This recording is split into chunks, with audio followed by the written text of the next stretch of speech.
to you, the show that sorts the facts from the fibs. On David Mitchell's team tonight, a comedian who admits to being a huge hypochondriac. Or at least, that's what he thinks he is. But what if it's something worse? Please welcome Joe Lycett.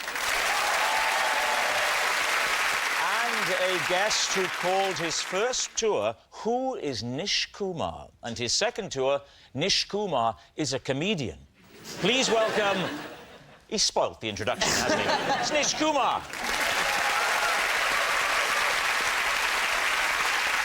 And on Lee Mack's team tonight, a host of Watchdog who's not only going to be entertaining us tonight, but after the show is going to help me get my PPI back, Nikki Fox.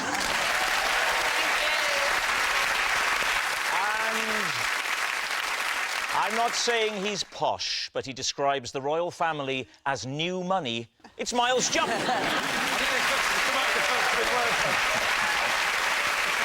And we begin with round one, Home Truths, where our panellists each read out a statement from the card in front of them. To make things harder, they've never seen the card before. They have no idea what they'll be faced with. It's up to the opposing team to sort the fact from the fiction, and Miles is first up this evening.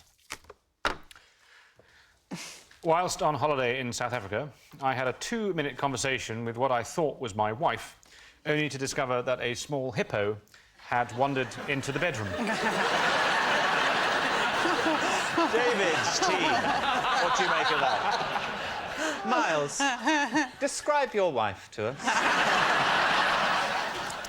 us. Tall, slender, statuesque. So did the hippo had a very similar voice to your wife? The hippo was just sort of moving gently around. But not for that. not in an especially close proximity. What was the conversation about, and how did you go 2 minutes? I'll tell you what the conversation was about. It was about me, and I was doing most of the talking, which obviously contributed to my So confusion. where, in fact, was your wife? I don't know where she was. She was just not... Have you ever seen your wife again? So, where were you? I'm guessing that this is a safari scenario, am I right? It was sort of on the outskirts of Cape Town. Describe the nature of the structure you were in. Right. Is it a building? Is it on the 4th floor of a... Did the hippo have to get in a lift?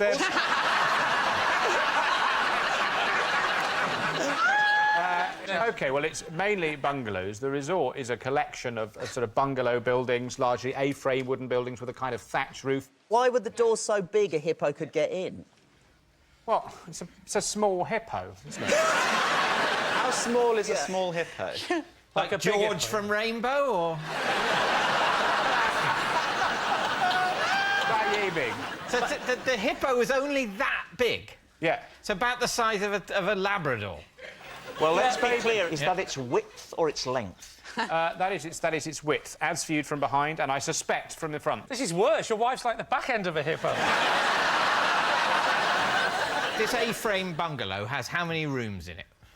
It's got 2 rooms. At one end, there's a big bathroom, and then there's the rest of it is a very big open-plan bedroom, and it has sort of seating area in the middle of it, and it has a bed at the far end, a very robust bed, and... A bed you could make love to a hippo on?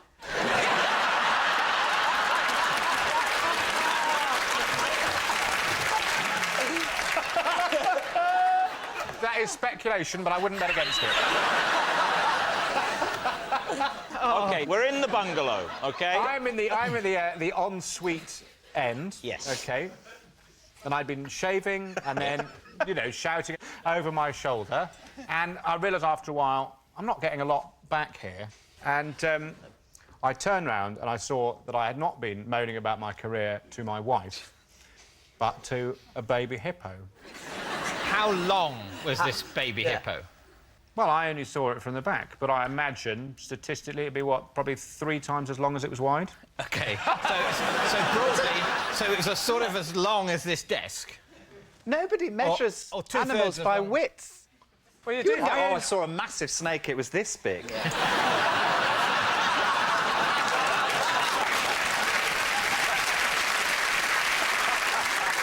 So what are you going to say? Is he telling the truth? I think based on the width, Yeah. it's a lie. I think that was a panicked reach for width. On the basis of the panicked reach for width. I think we'll say it's a lie. You're going to say that's a lie. OK. Miles, were you telling the truth or were you telling a lie? It is a lie.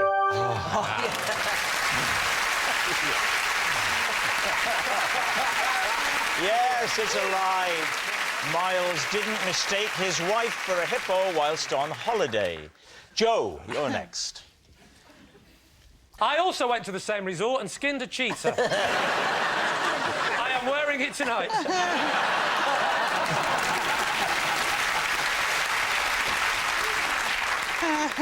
At the end of my first driving lesson, my instructor told me I'd done pretty well, but that I didn't need to make the noises of the car engine as I drove along.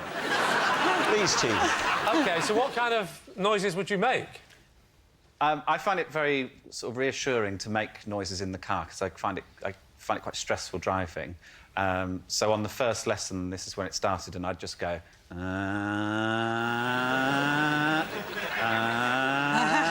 could replicate that if you change gear, you'd do what you just did then.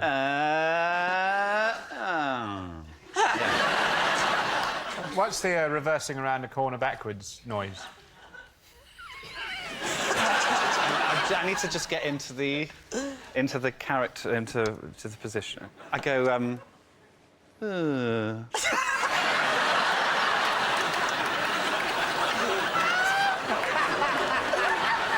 would you What's weird about that?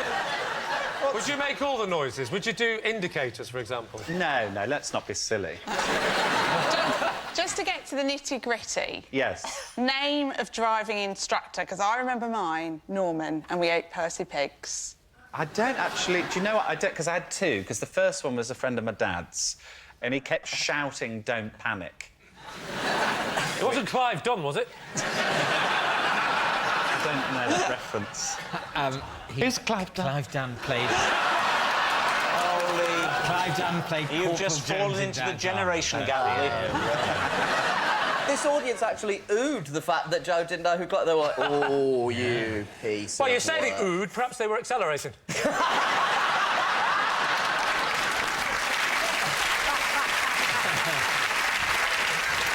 So what do you think, then, Lee? What is your team thinking about this? Nikki, what do we think, then? I reckon it might be the truth. You think it's the Yeah, I'd say that. Do you, Miles? I think just Joe is inherently believable, very trustworthy. OK, well, we'll say it's the truth. You're saying it's true. Joe, truth or lie? It is a lie.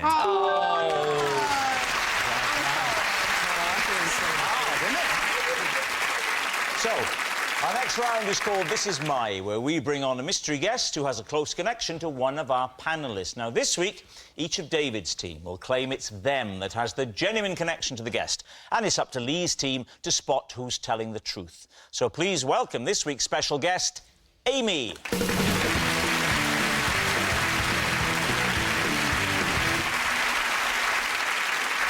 So, Joe, what is Amy to you? This is my friend Amy, and I grossly offended her when I made a less than perfect sculpture of her head. Nish, how do you know Amy? This is my friend Amy. We became friends after I found her asleep in a box of volleyballs. And finally, David, what is your relationship with Amy? This is Amy. She is the charity shop worker who sold my shoes whilst I was otherwise engaged trying on a pair of cowboy boots. Lee, where do you want to start? Nish, what, remind us again, Nish? I found her in a box of volleyballs. First of all, where were you where there was a box of volleyballs? I was working at a leisure centre just after I left school. And Amy was also working there over the summer between school and uni. Right. And they sent me to check on the volleyballs. Well, just check on the volleyball. That's a good job from you, guys. Make sure the volleyballs aren't messing around. Has your manager recently been watching Toy Story? I believe the technical term was conduct inventory. So I was just You're trying supposed to to make count sure... them. Yeah, you're supposed to count them. And it turned out that what she was doing was because no one really wanted to play volleyball, she'd found the perfect spot to have a mid-work How sleep big in. was this box? It was, like, woman's size. Could she stretch woman's size? Yeah. You've heard of a volleyball coffin? more volleyballs. Yeah. So you opened it up and you saw... A sleeping woman. Amongst all these volleyballs? How many were there? I think probably, like, 35. You see, you've just said to me that this box was woman-sized. Now, the largest woman I've ever seen is still smaller than 35 volleyballs. But I've used this as a chat-up line. If a woman says, oh, I feel a bit fat in this, I'll always go, don't be silly, you're less than 35 volleyballs for me. So did you wake her up? Yes. And so we became friends because then I would also often have a nap in the volleyballs? In the volleyballs. What was her job supposed... What was she supposed to be doing at the time? But Perhaps she was sent to count the volleyballs earlier. Become bored by the monotony of the process. The boss kept... I keep sending people to count the volleyballs and they never come back. Working at the leisure centre, Nish, what else did your job demand of you? Basically, all-round dog's body, so I would work on the front desk sometimes. I thought you said all-round ball games. So everything except rugby. Yeah. Bowls, David. What? They're not totally spherical in bowls. That's Are why they not? That's why they care. I would say, colloquially, they're still round, though. Oh, hello. It's all kicking off at Bridge Club.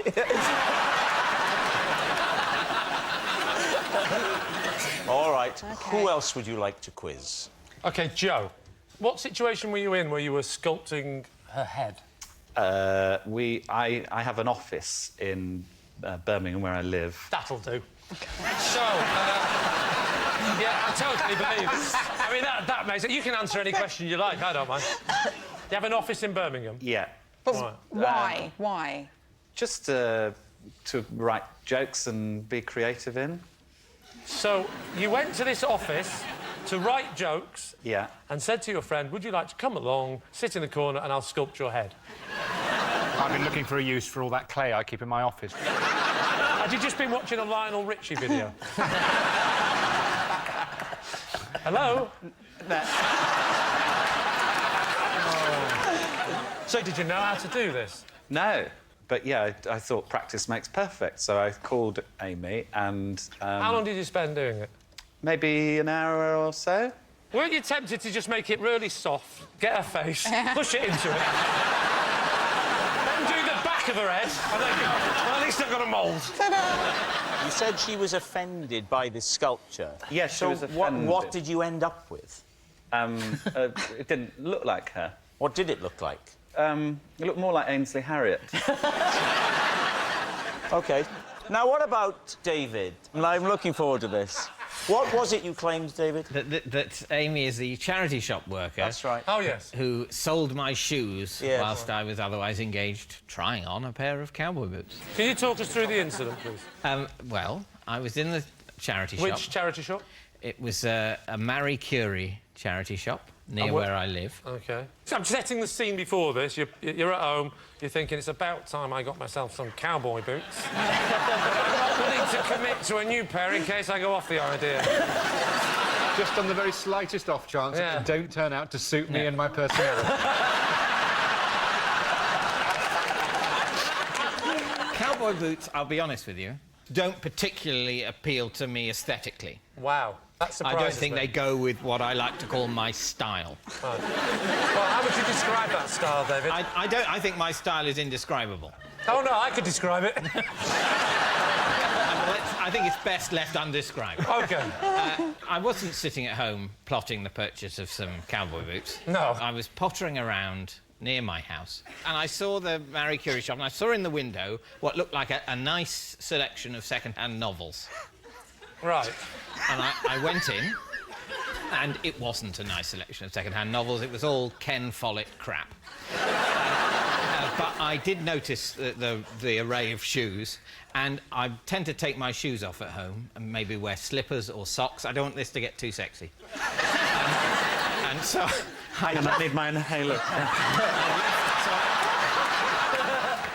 So what I vaguely was on the lookout for was a pair of everyday, easy-to-put-on, non-lacing shoes that I could keep by the back door in case I needed to pop into the garden for some gardening. But you said you'd taken some of your shoes to the charity shop. I was wearing shoes. What, you decided to take them off in the shop and hand them to her? When you go shoe shopping, do you go barefoot? Take you seriously. No. When I take Don't shoes... keep me waiting. When I take shoes to the shoe rider shop, Yeah. I choose shoes that I no longer want. I don't wander around and then go, well, do you know what? You can have these if you want. Why would you do that? You take them ready to give. I wasn't... It was not my plan. Can I just say, Rob, you're the only person in the whole of the United Kingdom watching this that isn't following this story. Well, he said he took off his shoes. Why do you think he took the shoes off? To try the other one. To try the cowboy shoes on. Oh. Right, sorry. Well, David, I owe you an apology. There you are in the shop. Yeah. I'm in the shop and I spot these cowboy boots, and to me, they look sort of quite loose and easy to slip on. What length? Not width, length. I'd say that long. About that, so they're coming up to just below the knee? They're not, you know... How tall are you, Rob? They're not below... For me, they'd be thigh length. Can't see over these.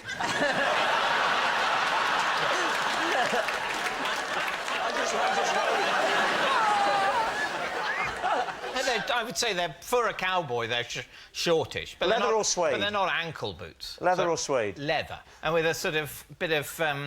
geez, I don't know the technical shoe terms, but sort of like a bit of crenellation sort of flapping on them. I'm just going to have to use the terminology of the medieval castle. It's the only way I have of describing it. Anyway, they look So like... you saw them? You saw them? I saw them. OK. So I thought, you know, I'll try them on. Yeah. But they were slightly harder to get on than I imagined. People in the shop, I imagine, were going, why is David Mitchell trying on cowboy boots? The shop wasn't as packed as you're imagining. In fact, I thought myself to be the only customer there. Right. I was soon disabused of that notion. When did you notice that your own shoes had been sold? I think, well, I remember I walked to the back of the shop in the cowboy boots, restraining an urge to walk like John Wayne. And when I came back towards the shoe area, I noticed that my shoes weren't there. And did you see who'd bought them? I didn't, no. I'm picturing a scene where you walk out the shop and you walk home, and then a few minutes later, a cowboy goes up to the counter and says, "Excuse me, I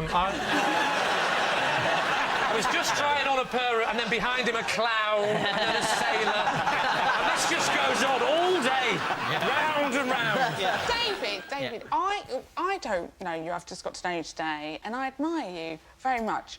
But what I know of you from watching you on TV, the cowboy boots, it's just... I can't buy it. I can't imagine you'd even try them on. Well, in which case, then you should say that I'm lying. I might do. So, we need an answer. Lee's team.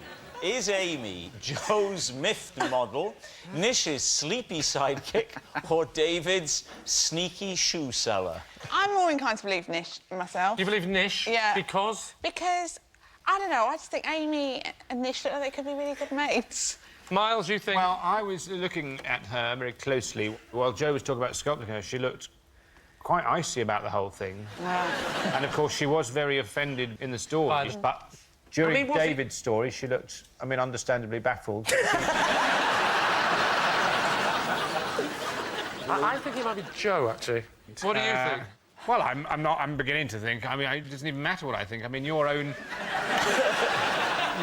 I mean, my job really is to agree with you, Lee. I mean, you are a man... Are we trying to reenact Dad's Army here? Do you think that's wise, sir? I think...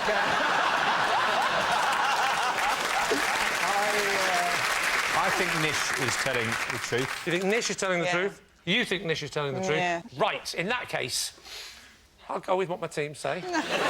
You're saying it's Nish? No, I'm overruling. I'm going with Joe. Are you seriously? I feel it's Joe. All right. Amy, would you please reveal your true identity? I'm Amy and I'm Joe's friend.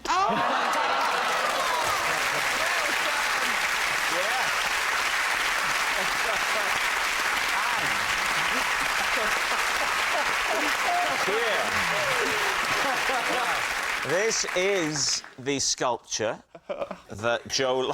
Oh, good Lord. This is the sculpture. Get ready for this. You will never, in your lifetime, witness a worse sculpture than this.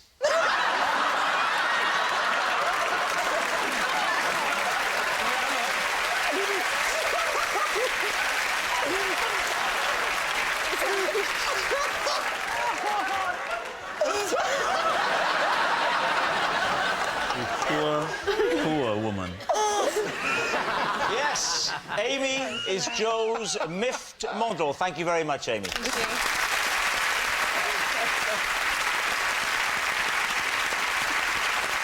Which brings us to our final round, quickfire lies, and we start with... It's Nikki. Right. I love gravy so much that I freeze it into ice lollies to suck in the summertime. David. You maniac. What sort of gravy? Beef, chicken or vegetable? Beef gravy would be my gravy of choice. Do you only make lollies out of the beef gravy? If I'm desperate, Yeah, you do sound desperate. I might possibly choose another gravy. Do you Okay. use granules? I try and avoid granules, because I think if you're going to have a gravy ice lolly, you might as well do a posh one. Yeah. And everybody thinks it's strange. Yeah, everyone it thinks is it's strange. strange. Do you think But it's strange? No, because I think if I made you one, you suck that gravy lolly. Need the inhaler again? Yeah. You suck that gravy lolly and you'll be like, Nikki, There's the slogan right there. It markets itself. You suck that gravy lolly. So, David, what are you going to say? Is this the truth, or is Nikki telling a lie? What do you think? I think it's true. You think it's true? I think she's off her nut. And I think she's made a gravy lolly. I think it's a lie because I think... No, I can't believe I'm having to justify this. It's a gravy lolly. I think it's a lie. I think overall, I think it's a lie. I think it's a lie. Yeah. OK. Nikki, was it the truth, or was it a lie? it is, in fact, a lie. But I'm glad to believe Yes, it's a lie. Nikki doesn't freeze gravy to use as ice lollies. Next. It's Lee. On a recent train journey under cover of darkness in a tunnel, I secretly switched bananas with the stranger opposite because his looked better than mine. David. So, why was there no lighting in Yeah. this train? Were you perhaps travelling in the 1870s?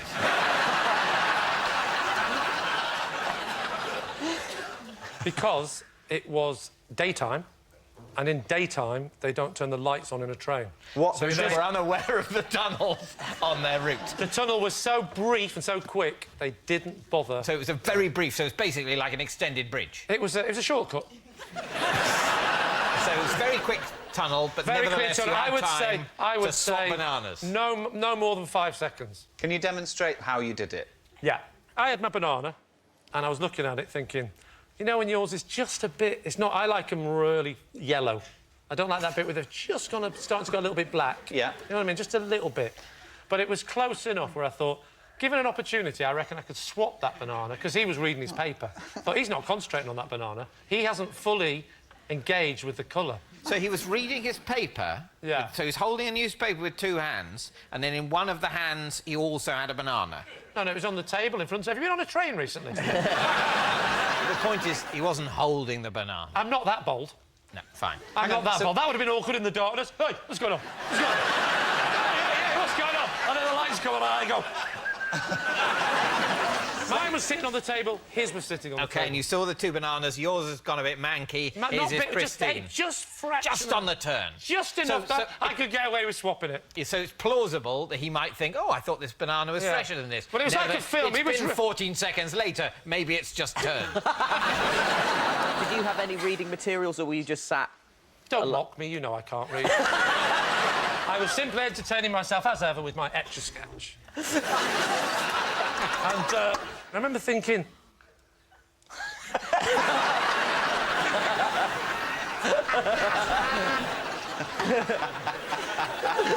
I'm looking at it. He's not looked at that banana once. That's wasted on him, but that's irritating me. Yeah. So, and I just thought, like that, put it back in its case. I'm very protective of it. And I thought, could I? And I was tempted to do it. I thought, no, I'll never get away with this. And then suddenly, it was pitch black. I'm struggling to envision a tunnel that takes 5 seconds to get through, but is... Well, do you know those really long tunnels? Yeah. Imagine one of them, but really short. But that renders the whole carriage, it just a complete blackout. Yeah. Well, you know, all I could say, this is one important factor you're missing. Bright sunshine, eye adjustment. Because the effect of the bright sunlight directly on your eyes... Did I not mention how bright it was? Very, very bright. Oh, it was bright. I can't help thinking he wasn't reading that paper. He was shielding him. In fact, the banana was so bright, I think the bananas actually grew on the train. Yeah. It's a moment of complete blackness. Black! You're almost blinded in this so blackness. Blinded. And you know, it was so dark. You know when it's so dark, you think, God, it's dark, I could nick a banana. But that's my whole point. How did you manage to put your hand on his banana to be so... I mean, you must have rummaged around. No, I didn't rummage. Picture the scene. The Etch-a-Sketch is away. He's behind his paper. And I'm looking, and his banana's definitely reachable, and he's not looking, and it's there. And even before we go through the tunnel, I'm tempted. I'm going, could I? No. Could I? No, there's no one looking here. There's no one looking. And I'm so close to making that decision. Yeah. It goes black! Get it! Get it! Go! It's full. He goes. And I'll never forget his face. I will never forget his face. He literally, it made a bit of a noise, a bit of a kerfuffle, and the lights came, and he literally went... I knew I'd got away with it. So what do you think, David? What do you think? Absolute nonsense. All right. What do you Just think? listen. Give me another go. It was a pomegranate on a rickshaw. I mean, it's a very, very rich, complete picture that Lee has painted. Yes. But I don't think he... I simply don't think Grapefruit he in a would steal brothel? someone else's banana. I think he looks low on potassium as well. Yeah. So, for you, it is a lie. Lee, were you? This is everybody's on tenterhooks to find out. Were you telling the truth? Or was it maybe a lie? What do we think, Tim? No. This is the one where you know the answer and you say. Oh, I see. In that case, it's a lie. Yes. Amazingly, it's a lie. Lee didn't secretly switch bananas with a stranger on the train. Well, that noise signals time is up. It's the end of the show. I can reveal that David's team have won by 4 points to 1. Thank you for watching. Good night.